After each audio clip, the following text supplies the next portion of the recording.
O projeto Crescer Saudável, elaborado pelo Ministério da Saúde, será implantado em 15 municípios alagoanos e operacionalizado pelas secretarias municipais de saúde para controlar e tratar a obesidade infantil.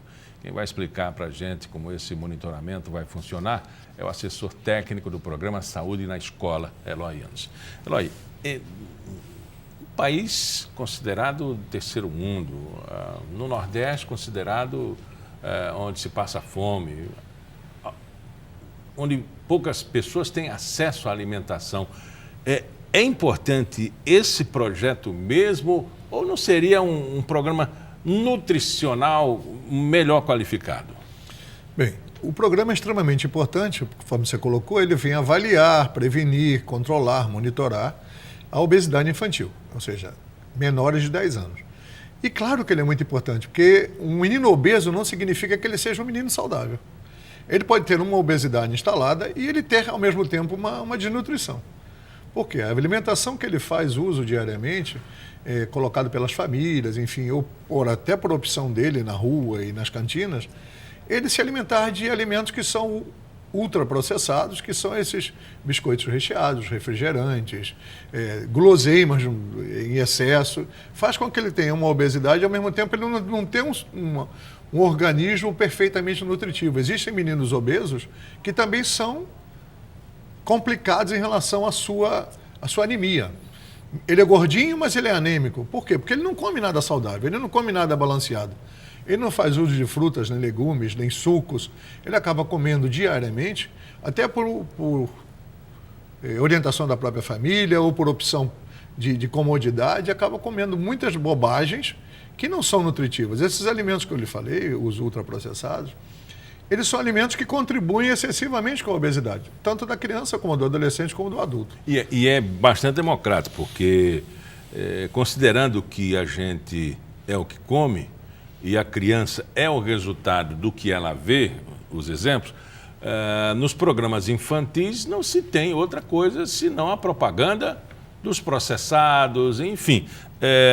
Estamos formando uma juventude, uma criança e o desenvolvimento de juventude, alinhado com esse tipo de alimentação, né? Exatamente, é isso que a gente precisa mudar, né?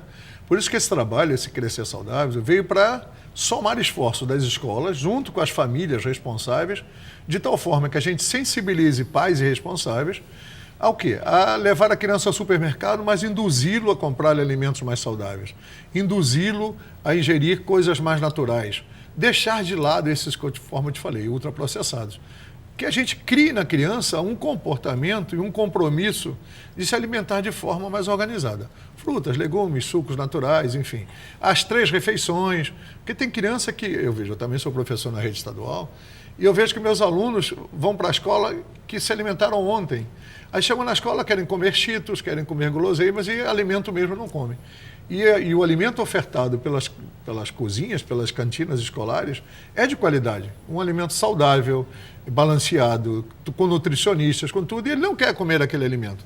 Ele prefere se alimentar das guloseimas e das bobagens. Na iniciativa privada funciona também, é sério que vocês vão enfrentar a indústria, né, do alimento, mas também a indústria de cantinas, né, se não dentro do colégio, na porta do colégio, onde mais se vê ambulante com processados, gordurosos e refrigerantes.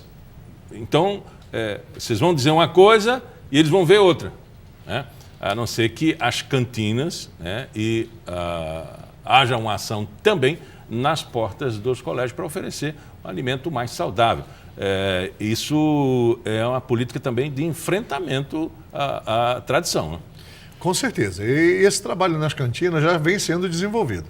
Nós já estamos trabalhando nisso há algum tempo, antes desse programa Crescer Saudável, a consciência do que é oferecido nas cantinas. No caso, a maioria das cantinas hoje nas escolas públicas não tem mais essas guloseimas. O que ele pode comprar é ou na entrada do colégio, ou na esquina, ou próximo, ou atrás de casa. Mas ofertado na própria escola não existe mais. Existe uma preocupação muito grande há algum tempo de que a gente consiga trabalhar tanto no componente curricular, na sala de aula, no dia a dia, de forma transversal, as propriedades dos alimentos, dos nutrientes saudáveis.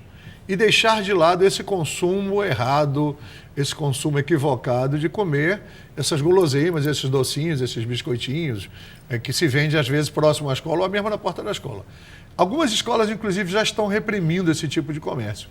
Eu imagino que a curto prazo isso vai sofrer uma modificação.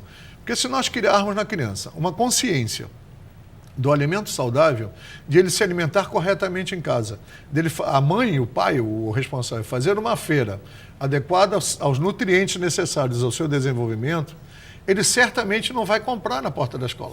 Como é que vai vocês, perder o hábito, né? Como é que vocês vão envolver as famílias? Que eu acho muito importante que as mães entrem nesse processo, até mesmo para que elas conheçam, porque eu vejo, sou testemunha de famílias que compram no fim de semana um refrigerante, 2 sacos de gula, não estou fazendo nem propaganda, nem dizendo que não presta, né? Cada um que tem a sua consciência, para passar o fim de semana na praia, né? É baratinho, mas não alimenta, não faz nada. Vocês vão envolver as famílias? Claro que sim. Nós vamos trabalhar com reuniões periódicas nas escolas. Estamos incentivando que as escolas trabalhem exaustivamente esse tema, junto às famílias responsáveis, enfim, quem lida com a criança, para que a gente crie nele um sentimento de buscar o alimento saudável. Claro que a gente sabe que na maioria das famílias ele já traz isso há muitos anos. Ele já foi na época infantil, já foi uma criança obesa, ele já teve os costumes que os filhos têm. O que a gente faz hoje? Se as famílias se alimentam de forma equivocada, certamente esse costume vai passar para os nossos descendentes. Nós vamos ter crianças que queiram comer somente aquele tipo de alimento. E a gente vai trabalhar muito isso nas escolas, chamando os pais responsáveis para que a gente conscientize da importância de um alimento adequado, conscientize dos alimentos saudáveis, conscientize de que a feira feita por ele no fim de semana seja de qualidade, com frutas, legumes, sucos, enfim, alimentos que sejam apropriados ao desenvolvimento escolar, à intelectualidade, enfim, para que a gente tenha uma criança melhor e, consequentemente, um adulto melhor ao final. Porque a gente sabe que se ele é obeso, e se a obesidade hoje contribui muito para as doenças crônicas, as cardiopatias, as doenças do coração, o diabetes e outros tantos transtornos, e muitas vezes até para alguns tipos de câncer, né? Que são trazidos por alguns alimentos que são excessivamente químicos, com componentes excessivamente químicos, que vão contribuir para um adulto cheio de problemas que certamente vão onerar os cofres públicos com esses tratamentos. Você já tem uma cartilha de como atingir a família, como envolver a mãe, como envolver os pais nesse processo? O Ministério da Saúde já disponibilizou no site do Ministério da Saúde uma série de documentos perfeitamente bem elaborados, coloridos, interessantes, para se trabalhar com o educador, trabalhar com o professor e para se trabalhar com o educando, com as crianças, com os alunos. E também qual é com as a famílias. tarefa mais difícil? É família, aluno ou professor, o corpo docente? Não, o corpo docente ele é mais fácil da gente trabalhar, uma vez que ele é mais conscientizado. Eu acho que trabalhar com a família e com o próprio educando, com o aluno, é que é mais difícil. Você tem uma ideia, eu pergunto na minha sala de aula, quem aqui come fruta regularmente? Ninguém come. Quem toma açúcar natural? Ninguém come. Agora, quem toma Coca-Cola todo dia? Um monte. Eu estou falando Coca-Cola assim como qualquer outro refrigerante, um qualquer. Não estou denegrindo a imagem da Coca-Cola nem nada, como você disse. A escolha é de cada um. A pressão é alta. A escolha seja de cada um. A gente sabe que a mídia incentiva, as propagandas na televisão são sanduíches gigantescos, cheios de cremes, todos mirabolantes, todos lá maravilhosos. Para o quê? Atrair pelo olhar, né? É muito colorido, muito bem apresentado, com artistas famosos, né? Mas nutriente zero. Exatamente. Né? Então a gente precisa mudar esse comportamento. A gente tem que fazer com que, primeiro, a criança acredite que aquilo é importante para ele. Se ele começa a acreditar que aquilo seja importante para o seu desenvolvimento, ele começa a reduzir o consumo.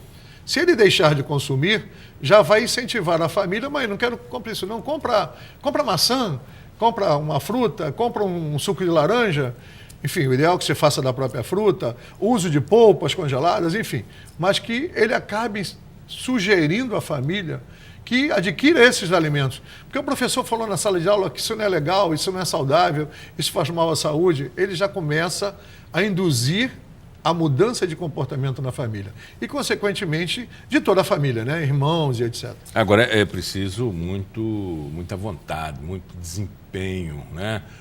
Eu digo isso porque quando a gente vê diversos problemas na sociedade, eu digo que é difícil ser professor, é difícil ser jornalista, é difícil ser policial.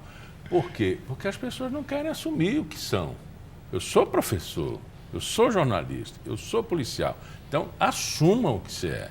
Não, o juiz está ali para julgar. Então, assuma que você vai ser um julgador sério, honesto, ético. Não é só para receber o auxílio moradia, nem o auxílio enxoval, nem para ter postura de juiz ou roupa de juiz. Você tem que ser juiz, você tem que ser professor e dá trabalho ser pai e mãe. Um elemento chamado preguiça está destruindo as famílias porque os pais vão fazer uma suposição, ele prefere fazer uma feira simples que o menino gosta, que não vai dar trabalho. Eu não quero comer, não. Isso dá trabalho, né, Norton? Com certeza. E como você colocou. E, paralelamente a esse trabalho da vigilância alimentar e nutricional, nós também temos a importância da atividade física. Esse programa também contempla a atividade física. A gente tem que incentivar as escolas a trabalhar atividades lúdicas com crianças, que ele corra, que ele jogue futebol, que ele faça brincadeiras de roda, que ele faça brincadeiras com corda, porque só dessa forma que a gente também vai ter o gasto energético, que vai contribuir para a redução da obesidade. Então, a alimentação caminha junto com a atividade física, caminha junto com a redução do sedentarismo. E é isso que nós precisamos. Que os educadores de educação física trabalhem esse conteúdo em paralelo à alimentação saudável. Para quê? Para que ele tenha um gasto de energia e, consequentemente, a gente atinja o objetivo final, que é nós reduzirmos a obesidade infantil. Se o professor de educação física tivesse compromisso, ser professor de educação física, porque dá trabalho. Eu vejo, por exemplo, os esportes de excelência ganharem excelentes profissionais, excelentes treinadores reconhecidos no mundo, como o Bebeto de Freitas, que faleceu recentemente, Bernardinho, enfim, para não citar outros nomes. Mas dá trabalho ser. Eu não vejo o professor de educação física, pelo menos em algumas oportunidades que pude assistir, interessado nisso, na educação física. Ou seja, ele bota os meninos lá e fica sentado, sem nenhuma observação, não tem uma cartilha, não tem um acompanhamento do desenvolvimento do garoto, se ele conhece o músculo tal, ou se ele está fazendo o exercício correto. Eu acho que é isso, a sociedade precisa ter trabalho, se dar o trabalho de ser o que é. E o envolvimento dele é super importante. Claro que sim. Em todas as profissões você tem que ser um bom profissional, né? Eu sempre digo que a gente não precisa ser bom, não, a gente tem que ser o melhor. Então a gente vai incentivar esses educadores também, não só o da sala de aula, mas o educador físico, para que ele trabalhe com as crianças. Algum tipo de atividade que ele, de alguma forma, tenha um consumo de energia. E esse é um ensinamento para toda a vida, né? Com certeza. E a gente precisa, né? Sempre você tem que fazer uma atividade física, uma caminhada, uma corrida, um futebol, um esporte. Pelo menos uma caminhada na beira da praia, nós que moramos num lugar tão bonito, né? Que a gente consiga sair desse sedentarismo, sair do joguinho, tirar a criança aquele consumo exacerbado de zap, de celular, de tablets, etc., com joguinhos e com os filmes. Tudo tem sua hora. Acabar com tudo tem a sua hora, claro. Conversamos com o Eloy Enes, ele é técnico do programa Saúde na Escola. Muito obrigado pela entrevista. Nós que agradecemos. Pauta especial fica por aqui. Voltamos no nosso próximo encontro, sempre às 11h30 da manhã, com reprise às 4h30 da tarde. Até lá.